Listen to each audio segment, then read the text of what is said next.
Good Erev Shabbos, Parshas Kitavo. The big question really is, does prayer work? Is there any evidence? What does it do for us? What does it do with our relationship to God? One thing's for sure, the famous passage in this week's Parsha that's used in Haggadahs to be a mini version of the story, how my Aramean tried to destroy my father, and he ended up going down to Egypt. I'm summarizing. And there he became a great nation, and we were taken out.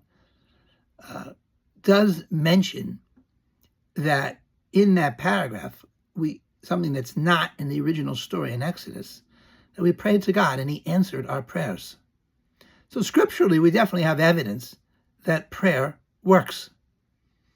What about with outside scriptural evidence? Well, you ask this person, he'll say no. You ask that person, he'll say yes.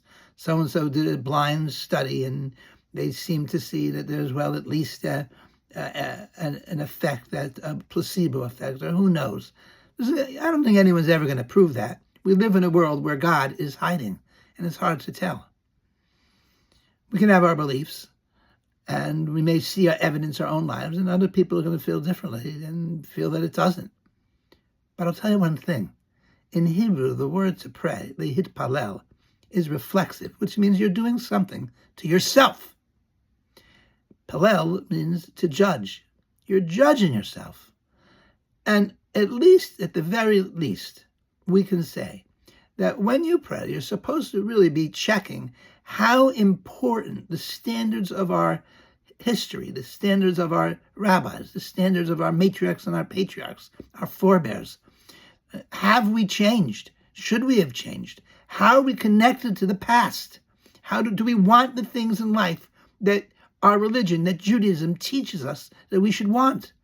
And if we don't feel yearning for them, we'll say it again, and maybe you'll get yourself to yearn. And if that doesn't work, take a class and figure out why you should be yearning for these things. Be judging yourself when you're praying how you stand up to traditional Judaism. And let me tell you, it's a simple, logical fact that works. The more you're working on yourself, the more you're trying to connect to Judaism, the more you're working hard at it, the more you'll like it. And that idea even comes up later in the prayers and the statements of the verse, that when we don't work for God, we're not happy with what we do. The secret for happiness is working for him, and the secret for prayer is working on prayer. Good Shabbos.